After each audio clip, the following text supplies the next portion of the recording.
계획할 때 내가 몇 번이나 병원을 가야 되나 하는 것이 굉장히 중요하게 되죠. 수술하고 다음 24시간 내에 보는 첫 방문은 혈관 상태를 보는 게 가장 중요해요. 우리 수술해서 우리가 뭐 흉터, 모양, 크기 다 걱정하지만 사실 그 모든 것보다 가장 중요한 것이 괴사가 되느냐 마느냐, 죽느냐 사느냐 하는 거거든요. 그래서 그 다음 오셨을 때 두 번째 오시면 저희가 이제 피통이라고 하는 피주머니를 뽑게 됩니다. 근데 보면 그 피주머니는 사실은 피를 뽑기 위해서 있는 목적은 거의 하나도 없고요. 보시면 첫날부터 아주 깨끗한 맑은 불만 나오는 것을 볼 수가 있는데, 이때 우리가 모양을 딱 안에서 압착해 주는 몸 안에다가 설치한 기부스라고 생각을 하면 되세요. 그래서 그것이 딱 이 압력을 잡아줌으로 인해서 우리가 수술할 때 우리가 만들려고 했던 그 의도된 모양을 훨씬 더 이렇게 완성도 있게 만들 수 있는 목적으로 베이큐움이라고 하거든요. 그래서 진공 주머니를 두 번째 방문하신 날 떼게 됩니다. 그리고 나면 3일 뒤에 오시면 몰딩을 하기 위해서 붙여놓은 테이프와 거즈들을 대부분 다 띄게 되고요. 그때 처음 면 불화를 하게 되세요.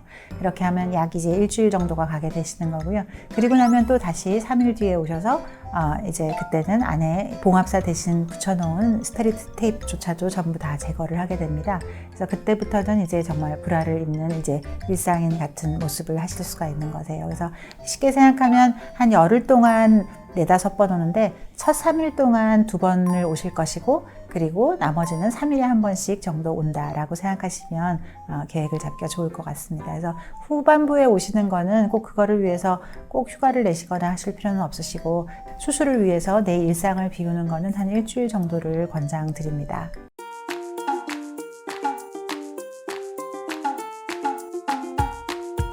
우리가 가장 이상적인 거는 살도 빠진 상태에서 수술을 하면 창상 치유에도 훨씬 좋죠. 우리가 너무 비만인 상태에서는 이 상처가 낫는 게 느리거든요. 왜냐하면 지방이 상처가 낫는 거를 방해하기 때문에. 우리가 도대체 언제 수술을 잡을 건가 할 때 살을 좀 이렇게 찌는 국면일 때는 수술을 안 하는 게 좋고요. 살을 빠지는 국면일 때는 하는 게 훨씬 좋습니다. 설사 아무리 많다라고 해도. 근데 실제로 저희가 해보면 한 80kg 정도일 때까지는 되게 수술을 하시고 살을 빼는 것이 압도적으로 쉬워요. 왜냐하면 아무리 80kg 언저리에서 아무리 여러 번 노력을 해도 살이 절대로 안 빠지던 사람도 사실 그 큰 가슴을 줄이고 나면 살을 빼려고 하지 않았어도 그냥 내가 어느 순간 걷고 있는 나를 발견하고 하면서, 실제로 저희가 수술하고 한 3년 차쯤에 보면 한 17명 정도는 아주 놀라울 만큼 살이 많이 빠져서 오시거든요. 그래서 어떤 분들은 심지어 저는 이번 생에 살 뺄 일이 없어요. 그러니까 거기에 맞춰서 그 체격에 맞게 가슴을 만들어주세요 라고 했던 분들조차도 실제로 좀 많이 빠지는 것을 보실 수가 있습니다. 그래서 우리가 몸이 이제 가벼워지게 되면 살 빼기가 훨씬 더 쉽다 하는 게 현실적인 거고, 하지만 이제 막 120kg가 넘는다 이럴 때는 조금 식이 조절을 약간 해서 내가 단 2-3kg라도 좋으니까 조금 이제 내가 좀 잡았다, 가닥을 잡았다, 내가 막 찔 때 수술하는 것보다는 조금 내가 식이 조절이라도 조금 해서 뺄 수도 있겠다라고 하는 그런 상황에서 하는 것도 좋은 상황입니다. 한편에서는 선국의 많은 병원에서도 유방 축소를 하는 병원은 매우 적은 숫자의 병원에서만 하다 보니까 어떤 분이 가슴 축소를 하러 왔어요. 그러면 그냥 살 빼고 오세요 라고 하는 말을 하게 되면 사실 그건 어찌 보면 완곡하게 그냥 수술을 해드리기 어렵습니다 라고 하는 말을 거꾸로 하는 걸 수도 있거든요. 그래서 실제로 아무리 커도 수술을 하실 수가 있으니까 너무 내가 살 빼는 것도 못했는데 수술을 할 수가 없겠구나라고 좌절하지 마시고 먼저 진찰을 받으시고 수술이 가능한지 앞으로의 계획을 세울 수 있을지를 진찰을 먼저 받아보시고 세워보시면 훨씬 더 좋을 것 같아요.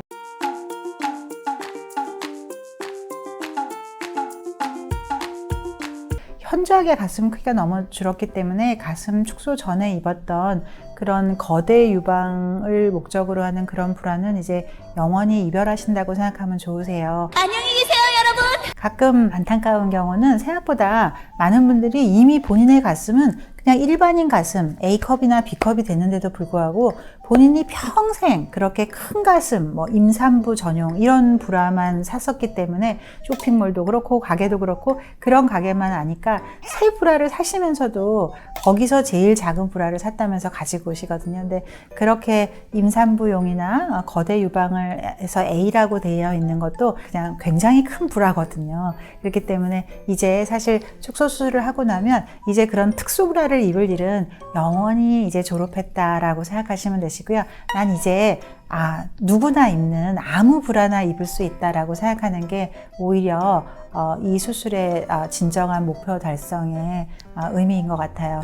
또 다른 표현을 든다면 그런 말이 있어요. 우리가 최고의 패셔니스타는 누구인가 라고 할 때 에르메스, 구찌 이런 옷을 잘 소화하는 사람이 아니라 두타 옷을 아무거나 입을 수 있는 사람이라는 말이 있거든요. 그게 패셔니스타들의 최고의 찬사라고 합니다. 내가 두타에 가서 사실 두타 옷은 다 44 사이즈 나오죠.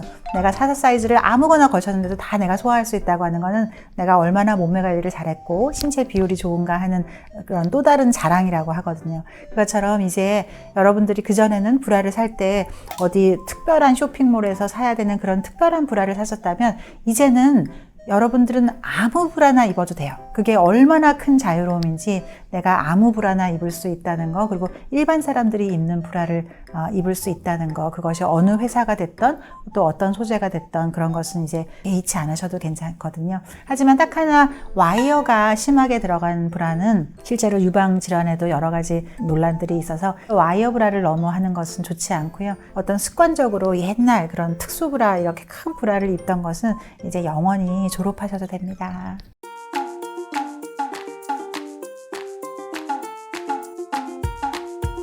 지구상에서 어떤 방수복이라는 개념으로 봤을 때 우리 인체의 피부만큼 이렇게 완벽한 방수복은 없어요. 이게 완벽한 방수복인데 그 방수복이 어딘가 이렇게 찢어지고 그거를 이렇게 봉합해 놓은 상태잖아요. 우리 생각에는 이게 이렇게 다 봉합됐으니까 얼핏 다 붙어 보여도 실제로는 미세한 균열이 있는 거거든요. 그래서 한 열흘 정도까지는 물을 안 닿게 하는 게 사실은 훨씬 더 수술 상처가 잘 낫는데 큰 도움이 됩니다. 머리는 제일 좋기는 이제 미장원에 가서 여왕처럼 별로 이렇게 많은 비용이 들지도 않으면서 내 몸을 움직이지 않고 할 수 있는 거니까 내 몸을 위해 준다는 마음으로 미장원에 가서 한 일주일 동안은 감으시는 거를 권장해 드려요. 그리고 그래도 나는 미장원도 힘들고 집에서 어떻게 안 되나요? 그러면 요즘은 다 집 구조들이 잘 되어 있어서 내가 마루에 이렇게 눕고 내 머리를 목욕탕 쪽으로 떨어뜨리고 그리고 보호자분이 이렇게 목욕탕에서 샤워기를 이용해서 하시면 또 집에서도 얼마든지 감을 수가 있습니다. 그래서 머리는 그렇게 감으시고 또 목욕은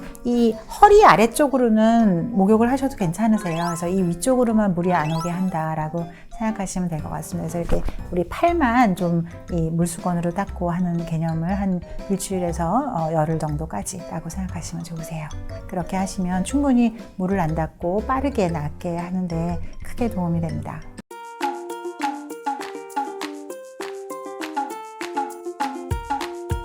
옛날 어머님들 생각하면 시집도 가기 전에 그렇게 가슴에 손대지 말고 이 다음에 애 낳으면 또 쳐질 거니까 어차피 그때 하렴 이렇게 해서 늦춰진 분들이 많으세요. 근데 첫 애를 임신하고 나면 이제 굉장히 커지고 정작은 이렇게 커서 수유를 잘할 줄 알았는데 수유는 또 안 나오고 그러면 굉장히 좌절해서 놀라서 빨리 오시는 분들이 생각보다 굉장히 많이 있습니다. 근데 그럴 때 바로 하는 것보다는 초유를 언제 끊었는가, 수유를 했는가 안 했는가가 중요한데 이때 단유를 하고 3개월 이후 정도에 수술하는 거를 권장해 드립니다. 그래서 한 3개월 이후에 수술하시는 거는 충분히 가능하시고 그 이후에 이제 오히려 수술하고 그럼 또 언제 둘째를 가지면 되나요? 라고 할 때 저희가 권장하는 거는 물론 생리적으로는 언제 임신을 하는 것도 상관없지만 흉터의 개념으로 봤을 때는 수술하고 6개월 이후에 임신이 되시는 편이 더 좋으세요. 그러면 이미 흉터가 나빠지는 사이클은 이미 다 끝나고 이제 성숙기에 들어진 이후에 임신을 하게 되기 때문에 그때는 아무리 가슴이 다시 재팽창을 한다고 해도 흉터에 영향을 미치지는 않습니다.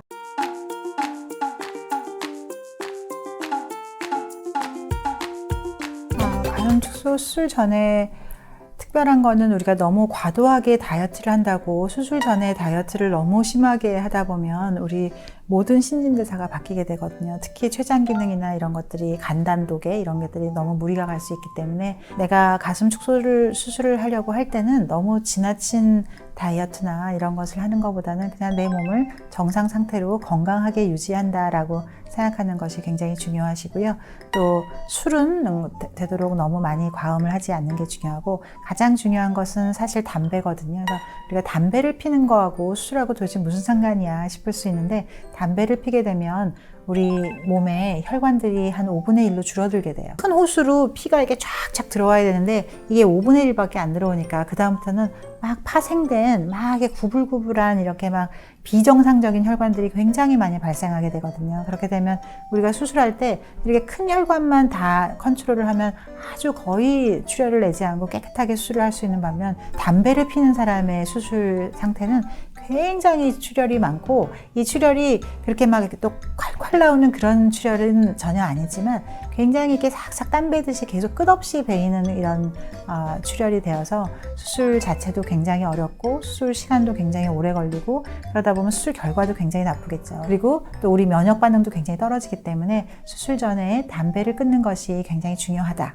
그리고 그 다음 사람들이 본래 생각도 못하는 건 이제 내가 수술을 할 거니까 건강보조식품 몸에 좋은 것들을 막 많이 먹어서 건강해져야지 이런 생각을 하는데 실제로 우리가 몸에 좋다고 하는 많은 건강보조식품들이 수술 중에 이게 출혈을 더 잘 일으키는 것들이 굉장히 많아요. 우리가 혈액순환을 좋게 한다는 그 자체가 당연히 우리 출혈을 더 많이 일으키는 거거든요. 그래서 대표적인 게 한방의 감초예요. 모든 한약에 다 감초가 들어가죠. 그러니까 수술할 거니까 몸을 보호한다고 한약을 미리 먹어놓는다든가 다이어트 한약을 먹는다거나 하면 문제는 그 안에 다 감초가 들어있다는 거죠. 그래서 그런 감초라든지 또 비타민 C, 비타민 E 평소에는 너무너무 좋은 거지만 역시 출혈을 굉장히 많이 일으키기 때문에 안 드시는 게 좋고 또 진코, 기타 등등 우리 의외로 거의 아주 대부분의 많은 우리 건강보조식품들이 이 후출혈을 일으키는 것들이 많아서 그거는 그냥 잘 아껴두셨다가 수술 끝나고 나서 한 2주 뒤서부터 드시면 훨씬 더 좋습니다. 그래서 수술 전후 한 열흘 정도는 이렇게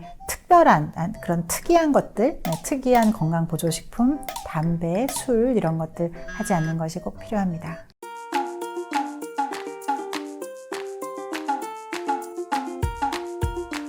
가슴 축소 수술 후의 주의사항은 일반적인 수술의 어떤 상식을 잘 지키시면 됩니다. 근데 그 중에서도 제일 중요한 거는 팔을 너무 쓰면 좋지는 않겠죠? 이게 무슨 소리야? 우리 근육은 이 위팔 근육이 가슴에 있어요. 그래서 나는 가슴을 쓴 적이 없는데요. 왜 가슴에서 후출혈이 됐다는 거죠? 라고 이렇게 얘기할 수 있는데 우리가 제일 나쁜 게 설거지 하는 거하고 이 손빨래 하는 거예요. 별로 큰일 안 한 것 같은데 사실은 이 팔을 이용해서 굉장히 쓰게 되거든요. 그래서 그걸 하지 마시고 오히려 뭐 책을 본다든가 공부를 한다든가 사물을 한다든가 하는 거는 얼마든지 하셔도 되것이거든요. 그래서 우리가 이 위쪽 팔을 쓰는 동작을 삼가한다. 그래서 한 일주일 동안은 설거지는 하지 않는다라는 게 굉장히 중요하고 걸을 때 보폭을 좀 작게 해서 걷는다라고 하면 훨씬 더 좋아요. 제일 현실적인 표현은 우리가 7살짜리 아이들이 소꿉장난 하는 모습을 한번 보세요. 그래서 너는 소방관, 너는 뭐 의사 선생님, 너는 환자 뭐 이렇게 해서 맡았을 때 그때 환자를 맡은 아이들이 하는 행동을 한번 보세요. 정말 거짓말처럼 천재예요. 그래서 갑자기 보폭을 작게 걸으면서 에고 하면서 몸의 행동 반경을 이렇게 작게 하죠. 그래서 그런 마음가짐을 가지시면 굉장히 좋을 것 같으세요.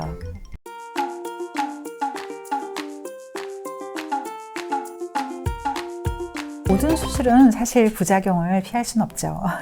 하지만 다행인 것은 우리가 원칙을 잘 지키고 모든 것을 잘 계획을 세우면 부작용을 훨씬 줄일 수 있다고 하는 것입니다. 크게는 뭐 염증도 생길 수 있고 더디 났는 거, 출혈 뭐 여러 가지가 생길 수 있지만 우리가 그걸 어떻게 피할 건가를 잘 계획을 해야 됩니다. 큰 개념에서 우리가 수술을 한다는 것은 새로운 길을 나서는 여정이거든요. 내가 어느 곳을 정말 가기로 마음을 먹었어요. 근데 혼자 주소만 갖고 가려니 너무 겁이 나는데 거기를 많이 가본 사람하고 같이 간다면 조금 더 용기를 낼 수가 있을 거예요.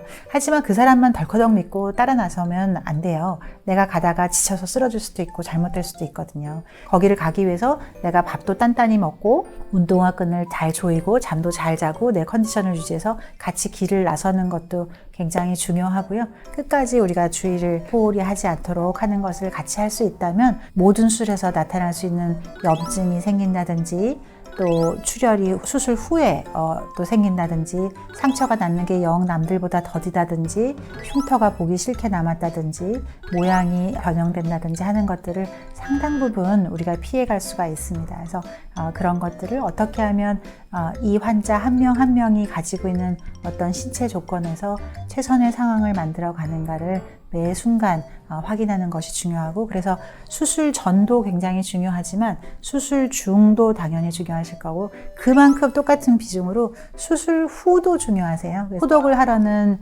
열흘 동안 한 4-5번 오시면 끝나겠지만 상처가 다 나았다고 생각하더라도 꼭 저희가 1개월 차, 3개월 차, 6개월 차 이렇게 3번을 꼭 오시라고 하는 때가 있거든요. 그래서 그 시점에서 내가 바른 길을 잘 가고 있는지 확인을 받으시면 큰 부작용 없이 잘 그 길을 건너가실 수 있으실 겁니다.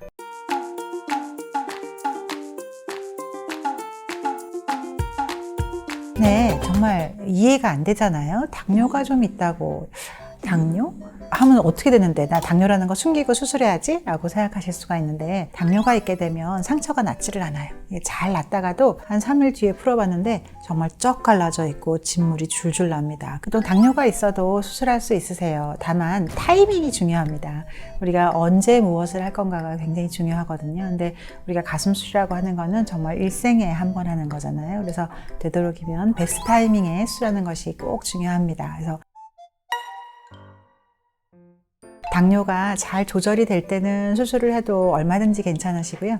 당뇨가 만약 지금 굉장히 불안정하다 그러면 그때는 피하는 것이 좋습니다. 왜 이런 일이 벌어지지? 라고 하면 이 소변이나 혈액이 벌써 달아졌다라고 하는 거는 이미 세포는 설탕에 쩔어 있는 거예요. 신선한 오이를 사서 이렇게 잘라보면 잘라도 금방 그 자리에 턱턱턱턱 막 서로서로 엉겨 붙잖아요. 그래서 아주 이렇게 그 신선한 오이를 볼 수가 있는데, 오이를 똑같이 사서 만약 소금이거나 설탕에 이렇게 장아찌처럼 담궈놔 보세요. 그러면 그 설탕이나 소금에 이렇게 담겨져 있었던 오이를 끄집어내서 잘라보면 다 흐트러지죠. 절대로 서로 붙지 않거든요. 그래서 세포 안에 이렇게 당이나 어떤 다른 물질들이 들어가 있다는 게 얼마나 건강한 상태를 해치는지, 그러면 건강하지 못한 세포들끼리는 아무리 붙어도 붙지를 않겠죠. 그래서 당뇨는 수술을 하지 못하는 것은 되지 않지만 반드시 수술 전후에 당뇨의 수치를 잘 조정한 상태에서 해야 된다라고 하는 것을 꼭 명심하시면 좋은 결과를 낼 수 있습니다.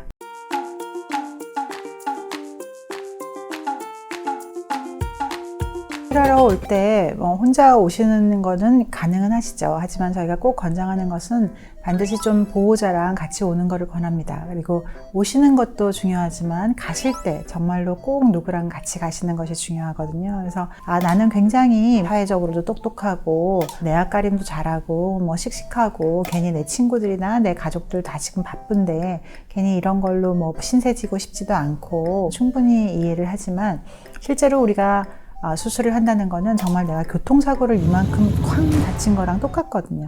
내가 아무리 나 혼자서 내가 모든 걸 다 해낼 수 있는 사람이라고 하더라도 내가 오늘 이만큼 교통사고가 당했다면 잠시 멈추고 내가 이걸 누구한테 알려야 되지? 라고 누군가한테 알리겠죠. 그래서 그런 마음가짐이 굉장히 필요하고, 내가 똑똑해서 이 병원 선택했고 내가 찜한 날, 심지어는 내가 날짜 받아서 오늘 수술하는 거기 때문에 다 괜찮아 라고 생각하지만 우리 몸은 그렇지 않아요. 그냥 구석지대에 멧돼지한테 다친 거나 교통사고를 꽝 하고 다친 거나 똑같기 때문에 그때 내 마음을 안정해주고 나를 돌봐줄 사람이 꼭 필요합니다. 실제로 막상 보호자가 오게 되면 할 일이 하나도 없어요. 괜찮아요? 많이 놀랬죠? 그래서 도대체 보호자는 왜 부른 거야?